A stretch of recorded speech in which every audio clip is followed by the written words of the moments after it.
Selamat datang di podcast Ribetnya Jadi Perempuan di Indonesia bersama saya Linda Handayani. Buat teman-teman yang sudah beberapa kali hadir di podcast ini, terima kasih. Dan buat teman-teman yang baru datang dan baru tiba di podcast ini, selamat datang. Ahlan wa sahlan.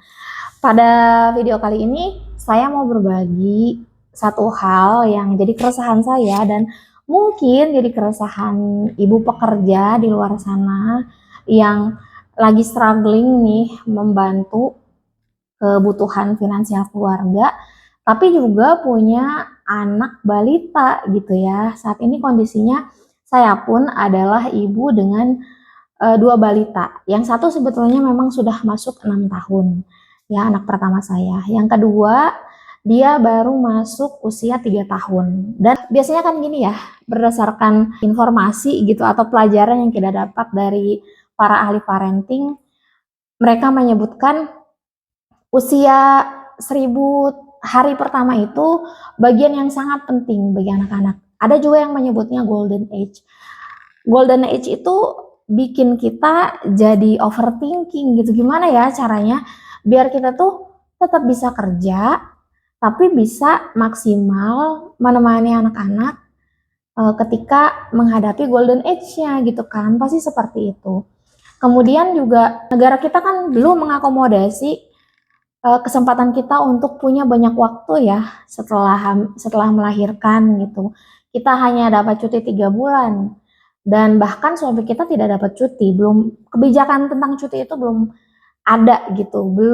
Ternyata belum disetujui oleh para anggota dewan di atas sana. Jadi tetap saja kita hanya dapat cuti selama 3 bulan. Dan itu struggling bagi kita karena pasti selain kita harus menyesuaikan diri ya menghadapi pengalaman baru sebagai ibu, kita juga harus mempersiapkan ASI biasanya ya agar kita tetap memberikan ASI eksklusif untuk anak-anak. Dan itu tidak ringan gitu.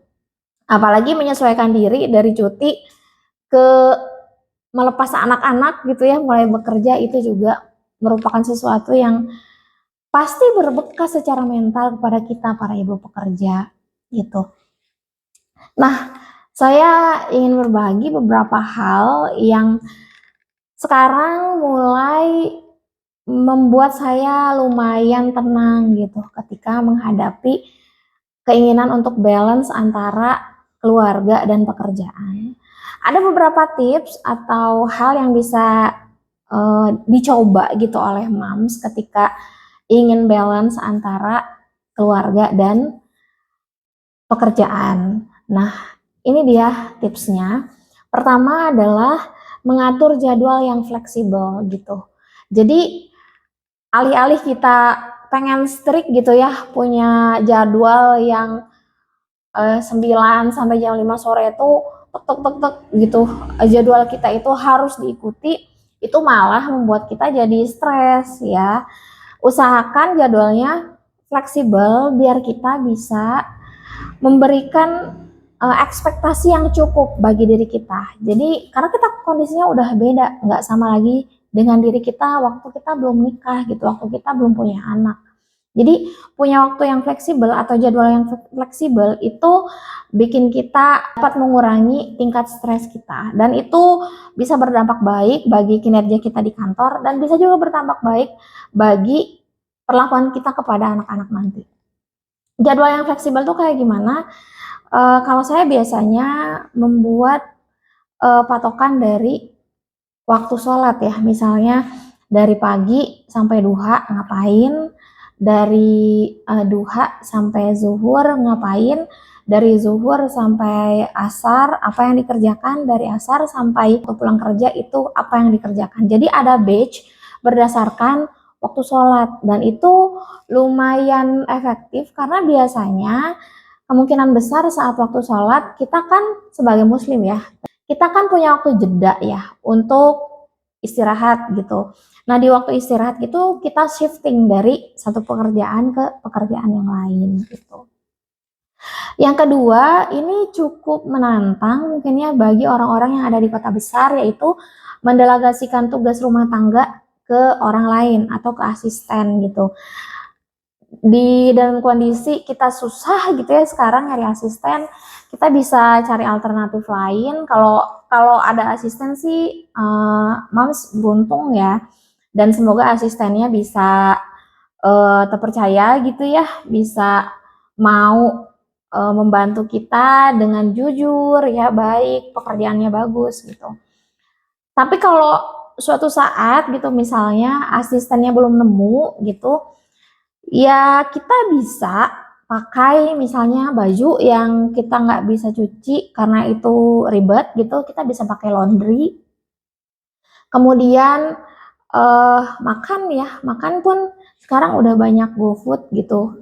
Kalau misalnya suami bunda-bunda di sini mau menerima makanan dari luar gitu, nah problem gitu. Kita kan bekerja untuk mengumpulkan uang ya, dan tidak salahnya uang yang kita kumpulkan itu kita gunakan untuk membackup kebutuhan kita secara keluarga gitu. Daripada kita ribet gitu ya di rumah, kalau misalnya kita nggak suka masak atau berpikir bahwa ya udah kita daripada kita masak buang waktu, mending waktunya dipakai buat keluarga dan akhirnya kita beli makanan, itu nggak apa-apa. Kalaupun suami kita bilang kayaknya masakan dari luar tuh suka nggak enak gitu ya, kita bisa meminta beliau untuk memilih makanannya sendiri, dan kita memang perlu siap untuk menyediakan dana yang lebih gitu ya kalau makanannya memang lebih mahal.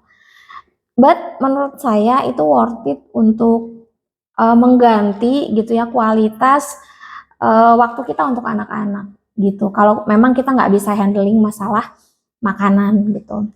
Beres-beres pun demikian ya.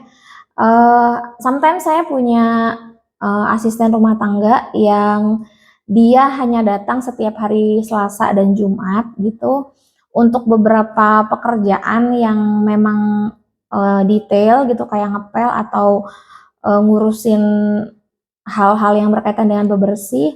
Saya minta beliau untuk melakukannya. Jadi nggak terlalu sering ngepelnya gitu ya. Kalau ngepel tempat yang memang kita pakai, misalnya kamar gitu, saya lakukan sendiri gitu ya, dan kadang bergantian dengan suami juga karena kebetulan suami saya sangat rajin ya dalam hal kebersihan. Kemudian yang ketiga adalah mengutamakan quality time dengan anak gitu. Nah ini pada akhirnya kita nggak bisa mengejar quantity ya, kita bisanya mengejar quality, dan bisa jadi itu yang dibutuhkan oleh anak kita.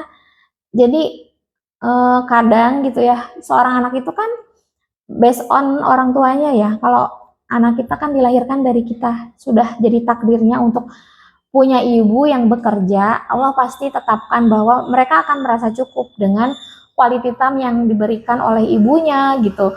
Gak usah bandingin kita dengan ibu lain yang ibu rumah tangga gitu, karena nggak akan sama kondisinya. Mereka mungkin pakai quantity time gitu, kita pakai quality time.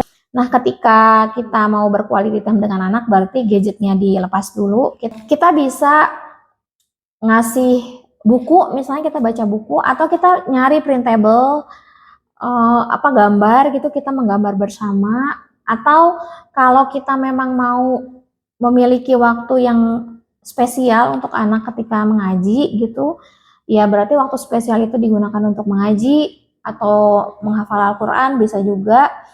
Sekarang saya sedang berupaya ya, salah satunya adalah mengajari anak saya sholat gitu. Jadi waktu berkualitas itu saya pakai untuk sholat bersama, dan biasanya saya menyaringkan bacaan saya ketika saya sholat gitu agar anak bisa belajar gitu kan, atau ngaji atau baca buku sebelum tidur gitu ya, bisa dilakukan untuk quality time bersama anak. Jadi nggak harus jalan-jalan gitu, sebenarnya di rumah aja juga bisa. Berkebun misalnya, kalau di luar rumah kita ada pohon-pohon gitu, itu juga jadi quality time untuk anak. Yang keempat adalah punya skala prioritas ya. Nah, skala prioritas ini lagi-lagi mengurangi tingkat stres kita. Kita bisa tahu gitu, oh kalau ini misalnya balas email, ngapusin email, itu kalaupun nggak tercapai hari ini masih bisa dikerjain besok. Prioritas saya adalah hari ini misalnya menyiapkan presentasi yang akan diberikan kepada atasan, atau membuat plan untuk bulan ini gitu ya, divisi kita mau ngapain, itu prioritas. Nah, punya prioritas biasanya juga membuat kita lebih tertata saat menyelesaikan pekerjaan. Jadi enggak ini ya, enggak mepet gitu. Ya, skala prioritas itu sebetulnya bikin kita enggak mepet. Usahakan memang kerjainnya jauh-jauh hari karena kita tahu kita itu punya anak dan punya keluarga yang perlu diprioritaskan juga gitu ya dalam kehidupan kita.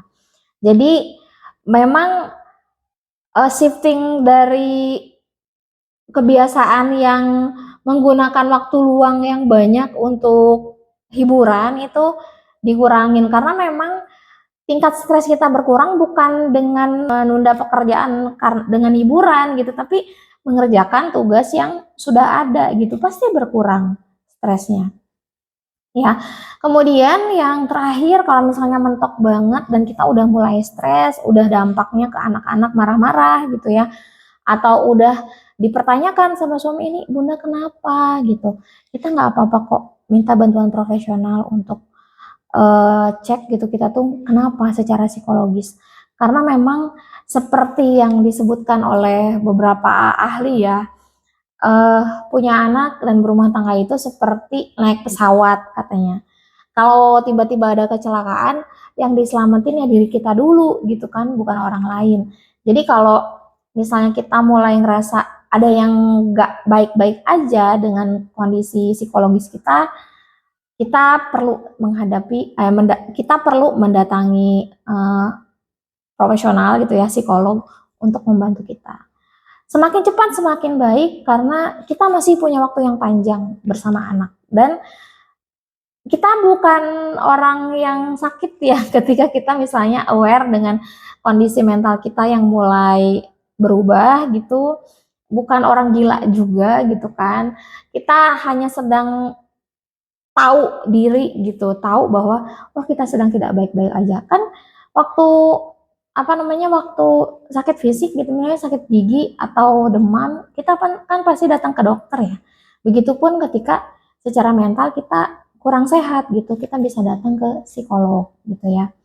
Mungkin itu teman-teman yang bisa saya share untuk pagi ini, semoga bermanfaat dan semoga mengurangi sedikit keresahan teman-teman untuk melakukan balancing antara pekerjaan dan keluarga gitu. Semoga ada manfaatnya.